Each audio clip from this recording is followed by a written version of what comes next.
What's up, y'all? Sorry I didn't do a video last night. I had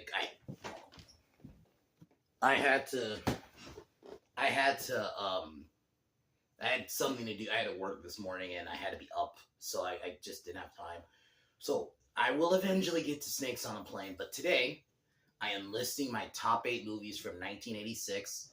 I'm loving this series, to be honest. I'm loving this series that I decided to do because we're just going through these years and just seeing all these great movies. And the next year in 87, or next week, basically, for 1987 is going to be great because that's going to be like 10, maybe even more than 10, because 87, just the caliber of shit, just within like already that I thought of. I mean, I guess really quick, Predator, Lethal Weapon, fucking Full Metal Jacket. It's not in order, but Full Metal Jacket, Beverly Hills Cop 2, fucking Nightmare on Elm Street 3, Dream Warriors. So that's just off the top of my head. So, but 86 was pretty fun too. I mean, when I think 86, y'all, my number one's obvious, Aliens. I mean, that is like the number one movie I think when I think 1986.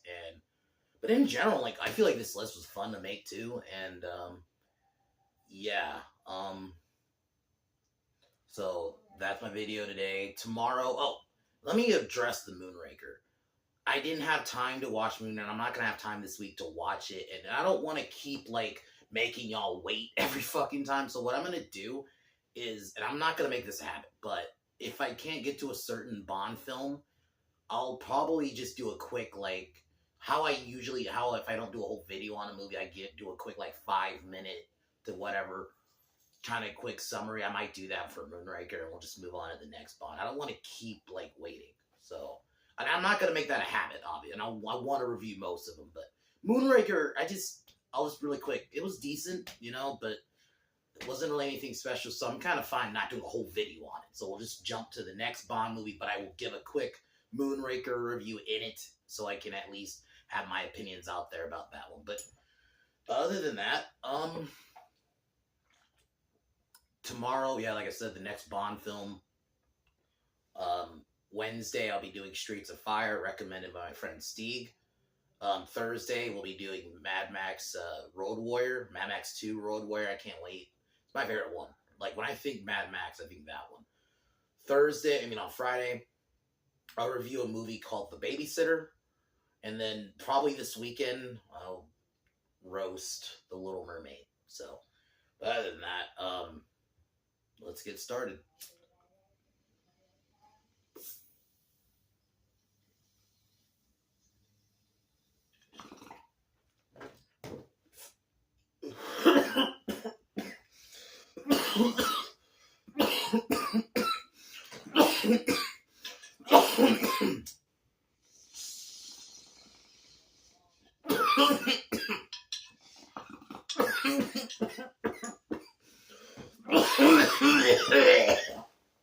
But we'll start off with number 8. This realistically should be my top 5, but with these kind of movies, I do want to, these lists in general,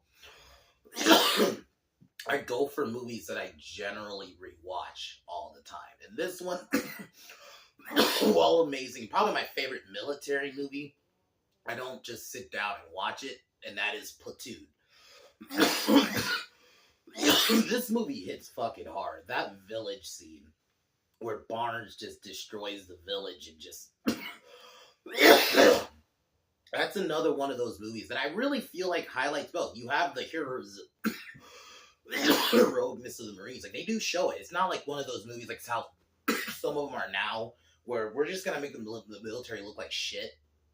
And that's it. I feel like they have a balance. Willem Dafoe's in it. You have Chris Taylor. He's your main character, played by Charlie Sheen.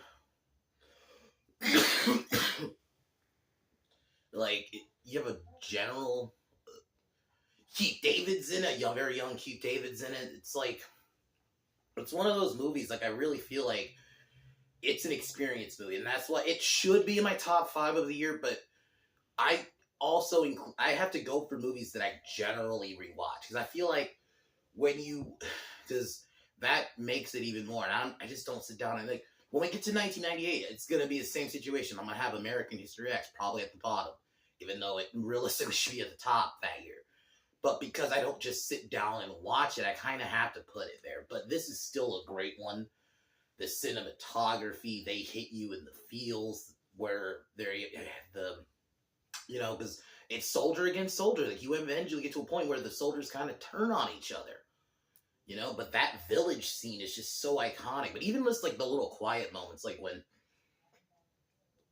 the scene with Chris Taylor, you see the soldiers just smoking and kind of chilling. I like that scene. Like, great dialogue.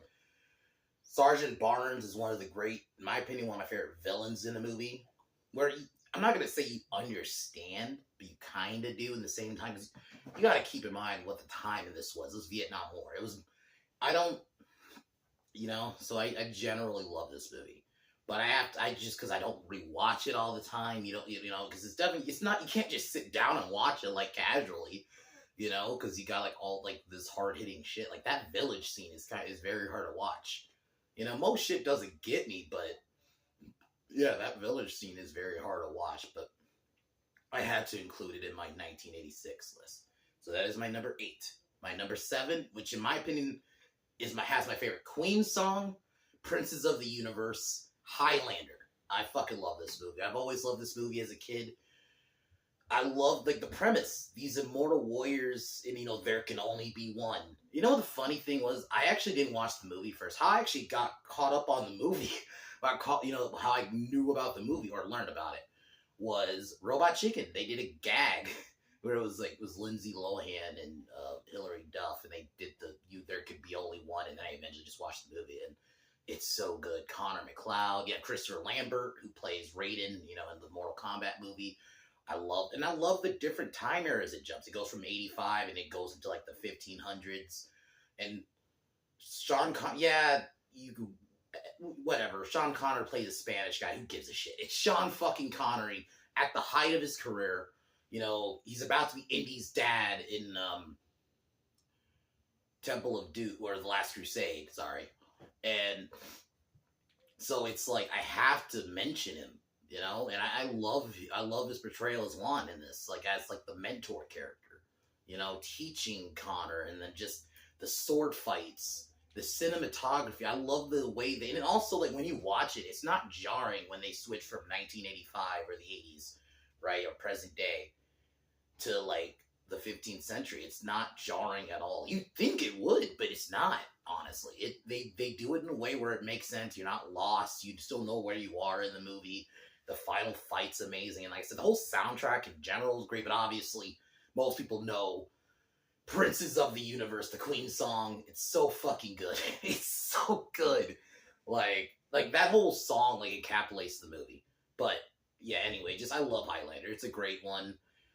Highlander 2, I'll be honest, I didn't see. I know that one's, like, seen as, like, one of the worst sequels of all time. I probably won't watch it. I'll definitely review Highlander, though. Maybe I'll watch it if I review the franchise, maybe. We'll see. I'll definitely review Highlander 1 at some point, though, because this is a classic. Yeah, that's really all I can say about Highlander. So that's my number 8. No, 7. My number 6 is The Fly. This movie is another one I'm going to review when we get closer to Halloween. I think in September, October. This movie fucked me up as a kid, man. This is, like, body horror is one thing, like, y'all know, Aliens, The Thing, but this one, I really think is underrated. I think a lot of people don't really bring it up, because, when you think Jeff Goldblum, you think Jurassic Park, or you think, Independence Day. But is a doctor, or scientist who wants to figure out a teleportation machine, and he tries it out himself, but a fly gets in and his DNA gets merged with a fly, and then he slowly turns into a fly. It is fucked. As a kid, dude, you're just seeing this dude, things seem normal, and then just gradually he starts turning into a fly, and it's like, they really did a good job on the makeup department in this movie. Like, I really love it. Like, they put effort into it. They didn't just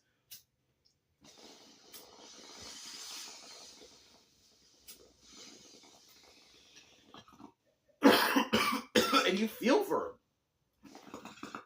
Because Seth's a genuinely good dude, but his experiment just gradually gets worse. And, you know, the cinematography, and it's one of those movies, you know, not a lot of characters, which is fun, but they make it work. And this is definitely one, like, yeah, if you're very queasy, don't watch it. This movie, they don't hold back on, like, the effects, man. And honestly, I rewatched it, like, 3 years ago, I think it was. and I still remember it, and I'm like, yeah, the effects still look really good. It's very much just body horror, but I fucking love it. So I'll be reviewing. I've never seen the original Fly. I know there was an original movie that came out, like, in the 50s. I've never seen that one, or if I have, I don't remember it. Maybe I'll watch it, and I'll kind of give a quick thoughts while I review the one I know. So I'll be reviewing that when we get closer to Halloween time. So I'm thinking September, around there. So, but yeah, The Fly is a great one. Very underrated Jeff Goldblum movie. And Gina Davis is in it. She's decent in it. But yeah, that's my number 8. 7. 6. Fuck, I am fucked up. Number 6. Number 5, now we're in a top 5. Eddie Murphy's The Golden Child. This is one of his more underrated ones. This is one, like, a lot of people don't really bring up. You know, I mean, and to be fair, you stack it up against, like, Beverly Hills Cop, 48 Hours, even Shrek. You can throw Shrek in there, him and his donkey, but if we're going just his mainline movies, yeah, but this one's great. You know, the way they're able to take an Eddie Murphy movie, but mix in, like, a Chosen One prophecy that has, like, these deals with these powers and ancient stuff. The way they're able to mix it and make it work is great. Because, like, when you're in the Eddie Murphy scenes, yeah, you feel like you're watching an Eddie Murphy movie, but then it doesn't just feel like a Eddie Murphy comedy. Like, those scenes when you get to, like, about the Golden Child who has all these powers, and Charles Dance ends up as the villain is awesome. And Eddie Murphy's ends up because the girl who has to look for the Golden Child ends up, I think her name's Ken, just came back to me. Ken ends up seeing Chandler Jarrell, which is Eddie's character, and then they end up going on the mission to save the Golden Child, and basically they got to save him from Charles Dance, who I love him in this. Yeah, you know, it's an Eddie Murphy movie, so Eddie Murphy's gonna make fun of him, right?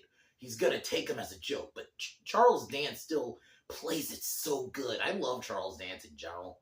He's one of my favorite bad guys in he's my favorite bad guy in The Last Action Hero. Or he's relatively the main bad guy in that. But yeah, he just in general plays a good bad guy. But in this, he was great. It was just in general a fun movie. I had fun reviewing it. It's almost be 2 years ago now.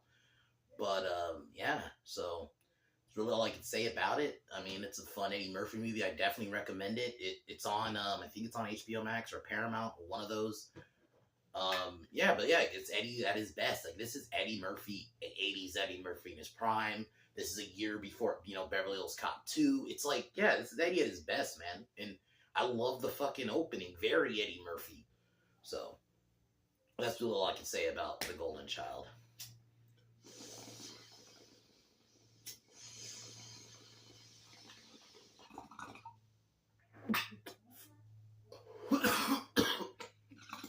But number 3 is Cobra. No, 4, sorry. I, skipped number 4. Karate Kid 2.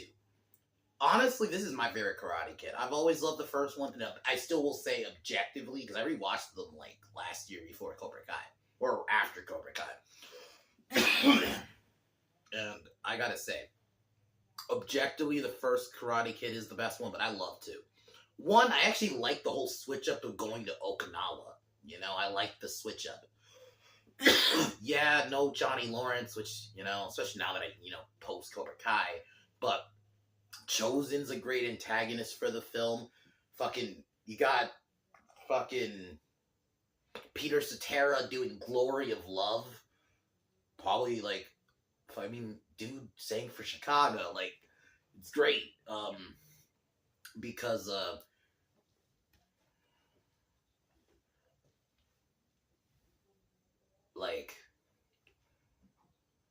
I just love the change up, because Mr. Miyagi's dad is dying, so Daniel ends up going with him, and this is where he meets Kumiko, who's I think they have a great kind of love chemistry too.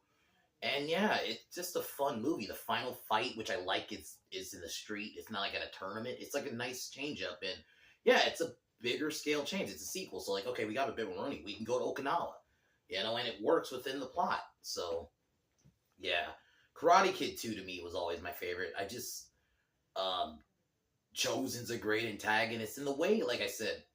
And granted, it does help that Cobra Kai season 5 really, well, the last few seasons in general, really season 5, really, elaborates on uh, Chosen as a character. So it's like, I know him from that. I can understand in the context of watching this in 1986, Chosen's just an antagonist for the movie, and that's it. But because of the added lore, he's such a better character. Just in general, I love that movie. I love the aesthetic, and I love the soundtrack. Love the first one, don't get me wrong, but, Glory of Love is such a good song. But yeah, Karate Kid 2 to me is great. It's my general... I don't think I'm going to have Karate Kid 3, because I'm going to be honest, that one is the one to me. Even rewatching it really didn't do much for me. Yeah, like, Terry Silver's a good bad guy, but and Mike Barnes is a decent antagonist. But that was about it. Like, aside from those two things, like, Karate Kid 3 to me was just kind of eh. So I don't think I'm going to have it at any of the top lists, but it was fine. So I just wanted to give a quick mention on that. Now to number 3, sorry. Fucked up here. Number 3, Cobra. This is one of my favorite Stallone movies that's, not Rocky or Rambo. This movie, I love the aesthetic, has that 80s aesthetic. The fucking Angel of the City song by Robert Tepper, who also did, Rocky 4, is so good. That scene where that song's playing, and he just kind of goes between, the model he has to protect, and just in general, the villain, Brian Thompson, who's the leader of this group called the New Order, who end up just killing random people, and Cobra has to solve it. And yeah, I love the opening at the store where Cobra has to stop this guy. Like, they really give him a cool entrance. It's your typical, it's very 80s, but it works.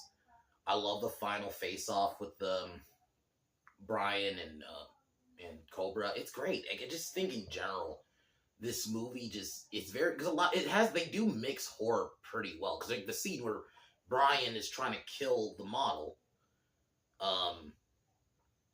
who was also in Rocky 4, and he's trying to kill her, and he's kind of also killing some people during there. And like the way it's lit, like it's shot like a horror movie, like a slasher movie almost. So yeah, it's like a slasher movie somewhat, but mixed in with an 80s action. Because, you got like, there's a car chase scene, and then like there's a big motorcycle chase scene, shootout scene. But yeah, very underrated flick. I think a lot of people don't really talk about it. Like, and I understand just the amount of Stallone movies that he's done that are bigger. And I'll even say the Expendables even, But I fucking love Cobra. I'm happy I reviewed it, and I definitely had to put it in my top 3. It would have been number 2 if this wasn't my number 2. My favorite Friday the 13th movie, Friday the 13th Part 6, Jason Lives. To me, this is the Friday the 13th movie I go to. The final chapter is probably the better movie, like as a slasher, but I love this one. I think they had fun with it. The way they're able to kind of make fun of themselves, but still do it in the way that it somewhat takes itself seriously. Like, it doesn't just feel like kind of like, granted, this is pre-Scream, but even like, kind of like they did it like that, like, where it still takes itself seriously within the story. It's not like we're going to make fun of ourselves, but also we're still going to take ourselves seriously.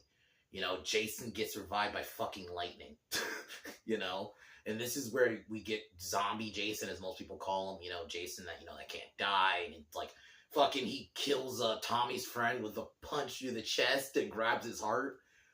Like, yeah, the kills are a bit more cartoony. Like, or there's one where he pulls a dude's arm off, and he is just holding the arm, and the body, like, flew to a tree. You just see a smiley face. And, yeah, like I said, Jason's just holding the body, the arm, just looking at it. Like, they had fun. The soundtrack is where you have Alice Cooper.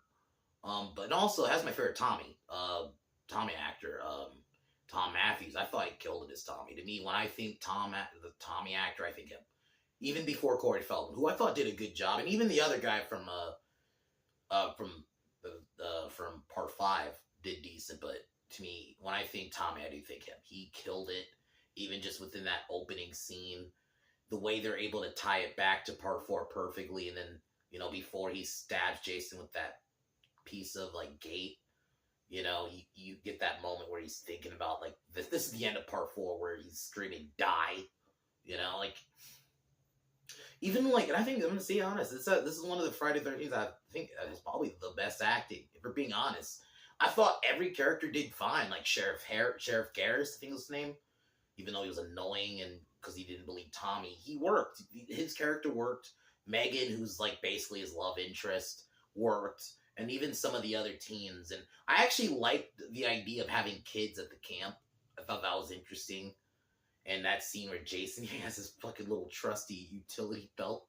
I thought that was funny. Like, overall, I love Part 6. To me, this is the Friday the 13th I always watch when I'm feeling like watching a Friday the 13th. This is the one I usually pick first. Then I'll pick, like, Part 4. But yeah, this one is great. I love it. I actually think it has a decent soundtrack too. And honestly, they could have ended it here. This one even has a finality feel. Jason he didn't die necessarily, but they anchored him to a rock or chained him to a rock underwater. So like that, it does have like I can live with that ending because this is the last one, you know, with Tommy. So yeah, I love Friday the 13th Part 6. I had to put this on the list. I mean, yeah.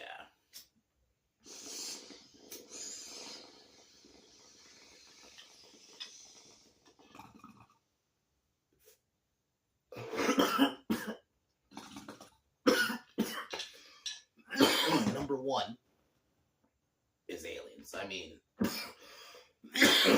you know, I slightly prefer Alien as a movie if I gotta go between the two, but Aliens is a perfect sequel.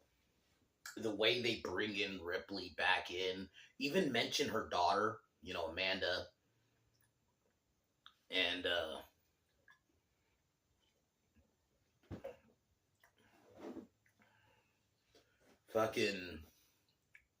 but just, you know, the Marines, like, all the Marines, Hicks, Hudson, Vasquez, like, all of them are great. I love the alien designs. I've always preferred they call them the alien warriors. Warriors. With, like, the ridges in their head. That's my favorite design. I really love, like, how they expanded the lore on the xenomorphs.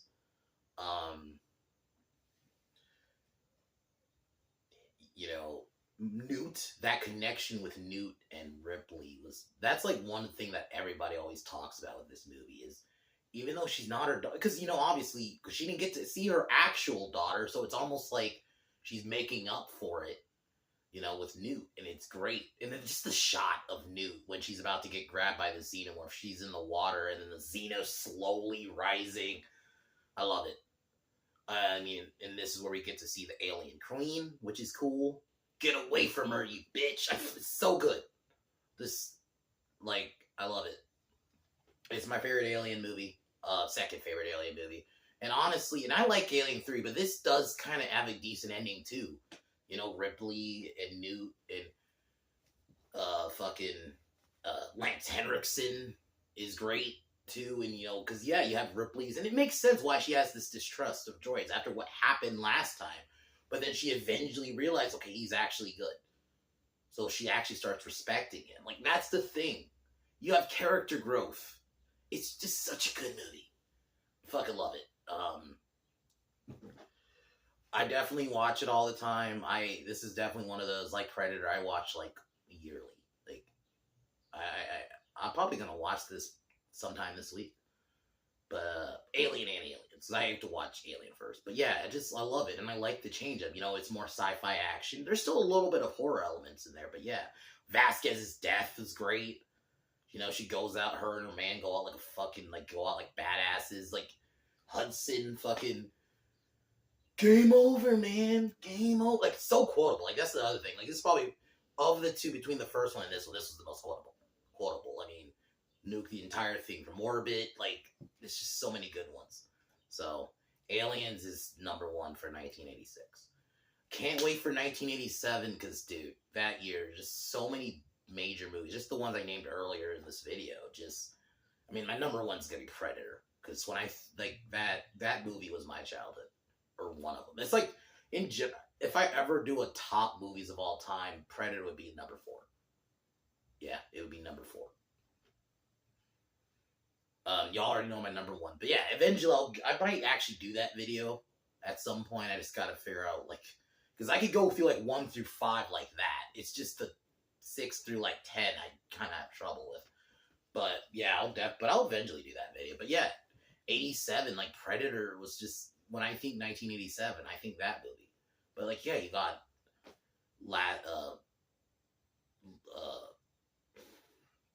Nightmare on Elm Street 3, Full Metal Jacket, which that's gonna be in top 5 for sure. Lethal Weapon's gonna be number 2, so I'll spoil that. My 1 and 2. Fucking Beverly Hills Cop 2, Hellraiser was 1987. It's like, yeah, man, there's a lot. So I can't wait till we get to pull next week for that. But yeah, I had fun with this list. So, but other than that, tomorrow I'll be reviewing the next entry in the Bond franchise. And I'll mention my quick thoughts on Moonraker, and I'll for sure review that Bond film tomorrow. I'll actually probably just do it like probably the same time as I did today, maybe like around 3-ish, so I can just get it out the way. But other than that, I'm gonna cheers and I'm gonna peace out.